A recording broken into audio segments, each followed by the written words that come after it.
जैसे कि आप सभी जानते हैं, सच की हमेशा जीत होती है और हमारी एक छोटी सी प्रयास आप तक बड़ी खबर पहुंचाती है। तो स्वागत करते हैं आप सभी का STS न्यूज़ चैनल पर। आगे बढ़ने से पहले आप इस वीडियो को लाइक और चैनल को सब्सक्राइब जरूर कर ले और साथ में बेल आइकन भी प्रेस कर ले। चलिए बढ़ते हैं खबरों की ओर। 22 में होने वाले विधानसभा चुनाव में आप किस पार्टी की सरकार बनाना चाहते हैं, कमेंट सेक्शन में टाइप करके जरूर बताएं।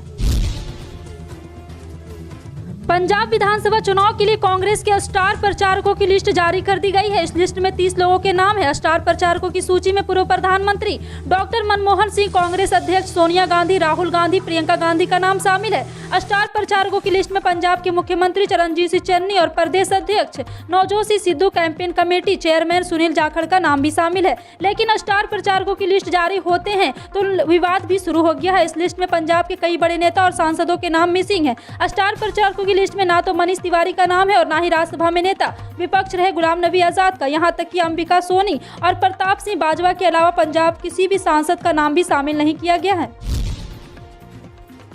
MIM चीफ असदुद्दीन ओवैसी की कार पर फायरिंग के बाद उन्होंने लोकसभा की कार्यवाही में हिस्सा लिया। सांसद ओवैसी ने लोकसभा में खुद पर हुए हमले को लेकर कई बातें कही। उन्होंने इस दौरान उन्हें दी जाने वाली सुरक्षा पर भी जवाब दिया और कहा है कि मैं घुटन वाली जिंदगी नहीं जी सकता हूं। उन्होंने जेड कैटेगरी की सुरक्षा लेने से साफ इनकार कर दिया है। ओवैसी ने संसद में अपने भाषण के दौरान पूछा कि आखिर ये कौन लोग हैं जो गोली पर भरोसा करते हैं, बैलेट पेपर पर नहीं करते। ये कौन लोग हैं जिन्हें संविधान पर भरोसा नहीं रहा। मैं कोई सियासी बयानबाजी नहीं करूंगा। मैं 2 बार का विधायक हूँ और 4 बार का सांसद हूं। ओवैसी ने कहा है कि ये लोग नफरत से भर चुके हैं। ऐसे में भारत में राइट विंग कम्युनिकलिज्म और टेररिज्म बढ़ेगा। जो दिल्ली के गलती में वो गलती आप भी करने जा रहे हैं। इससे आपको और आपकी सरकार को ही नुकसान होगा।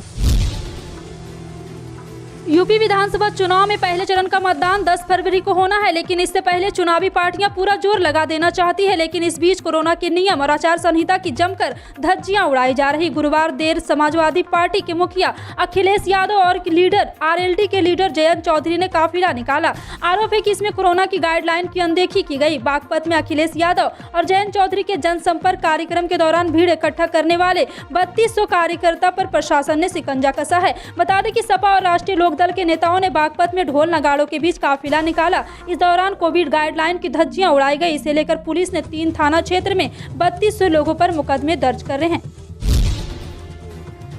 यूपी में चुनाव से पहले नेताओं की एक पार्टी से दूसरी पार्टी में शामिल होने की कवायद जारी है। लिहाजा शुक्रवार को सपा सरकार में मंत्री रहे राजकुमारी कुशवाहा ने भाजपा का दामन थाम लिया। वहीं कांग्रेस नेता मधु शुक्ला समेत कई नेताओं ने भाजपा की सदस्यता ली। इस दौरान लक्ष्मीकांत वाजपेयी, अनुराग ठाकुर, RPN सिंह मौजूद रहे। बता दें कि शुक्रवार को समाजवादी पार्टी सरकार में मंत्री राजकुमारी कुशवाहा, पूर्व सपा MLC प्रदीप सिंह, कांग्रेस की पूर्व नेता सुधा शुक्ला, नवंतना, महाराजगंज के पत्रकार हरिकेश चंद्र पाठक, बस्ती से प्रदेश सचिव समाजवादी पार्टी के कृष्ण चंद्र सिंह, प्रगतिशील समाजवादी पार्टी के वरुण कुमार गुप्ता ने भाजपा की सदस्यता ली।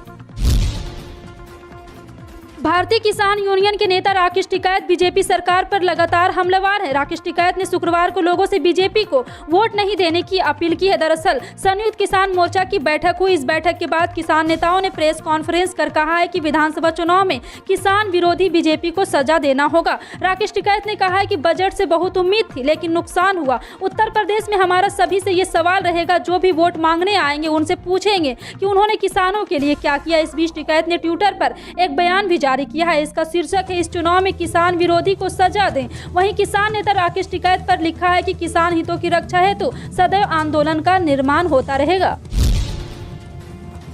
बसपा सुप्रीमो मायावती देर से ही सही लेकिन प्रचार के लिए निकल पड़ी है। आगरा में 2 फरवरी को पहली रैली के बाद से अब वो लगातार मिशन पर है। 3 फरवरी को मायावती गाजियाबाद में थी तो शुक्रवार को अमरोहा में रैली को संबोधित किया। इस दौरान मायावती ने यूं तो सभी दलों पर हमला बोला, लेकिन जिस मुखरता से वह सपा पर अटैक करती दिखी है उससे संदेश साफ है कि वो दलितों और अति पिछड़ों को उसके पाले में नहीं जाने देना चाहती है। खासतौर पर अति पिछड़े वर्ग के मतदाताओं को लेकर यह संभावना जताई जा रही थी कि यह सपा के पाले में जा सकता है, लेकिन मायावती के रवैये ने अखिलेश यादव की मुश्किलें बढ़ा दी है। बता दें कि 1989 के दंगों का जिक्र हो या फिर 2012 में अनुसूचित जाति और जनजाति वर्ग के आरक्षण के बिल को फाड़ने की बात हो, मायावती इन घटनाओं का जिक्र का सीधे तौर पर सपा पर हमला बोल रही है। भारतीय जनता पार्टी ने उत्तराखंड में अपने 6 बागी नेताओं को पार्टी से निष्कासित कर दिया है। विधानसभा चुनाव के लिए इन्होंने पार्टी के उम्मीदवारों के खिलाफ निर्दलीय प्रत्याशी के तौर पर नामांकन दाखिल किया है। भाजपा के प्रदेश इकाई के मीडिया प्रभारी मनवीर सिंह चौहान ने बताया है कि निष्कासित लोगों में रुद्रपुर के विधायक राजकुमार ठुकराल, टीका प्रसाद मैखुरी, महावीर सिंह रंगड़, जितेंद्र नेगी, धीरेन्द्र चौहान और मनोज शाह शामिल है। भाजपा नेतृत्व में नामांकन वापसी के लिए मनाने में नाकाम रहने के बाद इन्हें पार्टी से निष्कासित किया है। पार्टी से टिकट न मिलने के बाद ठुकराल ने रुद्रपुर से, मैखुरी ने करण प्रयाग से, रंगड़ ने धनोल्टी से, नेगी ने डोईवाला से, चौहान ने कोटद्वार से और मनोज शाह ने भीमतालन से नामांकन दाखिल किया है। उत्तराखंड में विधानसभा चुनाव के लिए मतदान 14 फरवरी को होना है। कांग्रेस ने पूर्व प्रधानमंत्री मनमोहन सिंह, पार्टी अध्यक्ष सोनिया गांधी, पूर्व अध्यक्ष राहुल गांधी और मुख्यमंत्री चरणजीत सिंह चन्नी समेत कई नेताओं को पंजाब विधानसभा चुनाव के लिए स्टार प्रचारक बनाया है। सूत्रों के मुताबिक पार्टी ने निर्वाचन आयोग को पंजाब विधानसभा चुनाव के लिए अपने स्टार प्रचारकों की सूची भी सौंप दी है। उसमें कांग्रेस महासचिव प्रियंका गांधी वाड्रा, प्रदेश कांग्रेस कमेटी के अध्यक्ष नवजोत सिंह सिद्धू, चुनाव अभियान समिति के प्रमुख सुनील जाखड़, प्रदेश प्रभारी हरीश चौधरी और कई अन्य नेताओं के नाम भी शामिल है। उत्तर प्रदेश के हापुड़ में एमआईएम प्रमुख असदुद्दीन ओवैसी पर हमले करने के बाद काफिलों पर गुरुवार को शाम हुए कथित हमला हुआ, जिसके बाद गृह मंत्रालय ने उनकी सुरक्षा की समीक्षा की। इस मामले में समाजवादी पार्टी प्रमुख अखिलेश यादव का बयान सामने आया है। उन्होंने कहा है कि अगर उत्तर प्रदेश से अपराधी भाग गए थे तो हमला करने वाला कौन है। समाचार एजेंसी एएनआई के साथ बातचीत में सपा प्रमुख अखिलेश यादव ने कहा है कि इसकी मैं निंदा करता हूँ। इसके पीछे दोषी कौन है और कारण क्या है। ये लोग तो दावा करते थे कि प्रदेश से अपराधी भाग गए। अगर अपराधी भाग गए तो यह हमला किसने किया। उत्तर प्रदेश विधानसभा चुनाव के लिए प्रचार अपने चरम पर है। कांग्रेस की उत्तर प्रदेश में अपना दमखम दिखाने की कोशिश कर रही है। प्रियंका गांधी राज्य में लगातार पार्टी का नेतृत्व कर रही है। इसी कड़ी में प्रियंका गांधी साहिबाबाद पहुंची थी, जहां उन्होंने कांग्रेस प्रत्याशी के समर्थन में डोर टू डोर कैंपेन किया। प्रियंका गांधी ने दावा किया है कि चुनाव में जनता की बात होनी चाहिए, विकास की बात होनी चाहिए। उन्होंने हाल ही में उत्तर प्रदेश में हुई कुछ टिप्पणियां पर भी करारा प्रहार किया है। प्रियंका ने कहा है कि चुनाव प्रचार में गर्मी और चर्बी की बात नहीं होनी चाहिए, बल्कि भारतीय और भारतीय में बारे में बात होनी चाहिए। आपको बता दें कि प्रियंका गांधी ने लगातार पश्चिमी उत्तर प्रदेश का दौरा कर रही है और प्रत्याशियों के पक्ष में चुनाव प्रचार भी कर रही हैं। उत्तर प्रदेश विधानसभा चुनाव में गोरखपुर विधानसभा सीट से सीएम योगी को चुनौती दे रहे हैं आजाद समाज पार्टी के प्रमुख चंद्रशेखर आजाद ने चुनाव आयोग से जिले के एसएसपी समेत कई पुलिस अधिकारियों को तत्काल हटाने की मांग की है। चंद्रशेखर ने उन पर बीजेपी का एजेंट होने का आरोप लगाया है। भारत के निर्वाचन आयोग को भेजे अपने पत्र में चंद्रशेखर ने कहा है कि गोरखपुर के वरिष्ठ पुलिस अधीक्षक विपिन टाडा बीजेपी सांसद सत्यपाल सिंह मलिक के दामाद हैं और उनका बीजेपी से व्यक्तिगत लगाव है। इस वजह से उनके निष्पक्ष बने रहने की उम्मीद नहीं की जा सकती है।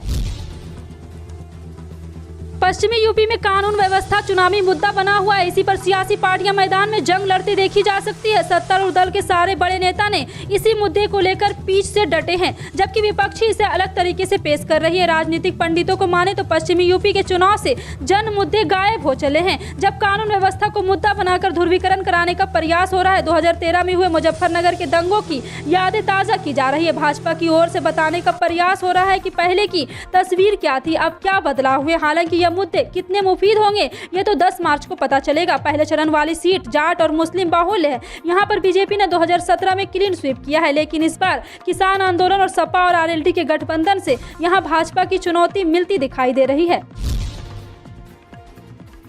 गुरुवार की देर रात जिले में शुरू हुई बारिश और तेज पूर्वा हवा से जनजीवन बेहाल हो गया। शुक्रवार को दिन भर तेज हवा चलती रही और रुक रुक कर हल्की बारिश भी हुई। हालांकि इस दौरान थोड़ी देर के लिए हल्की धूप निकली थी, पर ठंडी हवा के सामने वह बेअसर साबित हुई। शाम 4 बजे के बाद बारिश फिर से शुरू होने के बाजार में जगह जगह कीचड़ व जल जमा हो गया। सरस्वती पूजा के प्रसाद व सजावट की सामग्री खरीदने के लिए लोगों की काफी मशक्कत करनी पड़ रही है। बारिश के कारण मूर्तिकारों को मूर्ति की सुरक्षा व सही समय पर रंग रोगन पूरा करना मुश्किल हो रहा है। बारिश व तेज हवा से सरसों की फसल गिरने से किसानों की काफी क्षति हुई है। वहीं खासकर ग्रामीण इलाकों में बिजली संकट उत्पन्न हो गया है। फिलहाल आपका इन सभी खबरों पर क्या कहना है, कमेंट सेक्शन में टाइप करके जरूर बताएं। पल पल की अपडेट जानने के लिए जुड़े रहें आप अपने NTS न्यूज चैनल के साथ। मिलते हैं अगली बड़ी खबर में, तब तक के लिए जय हिंद।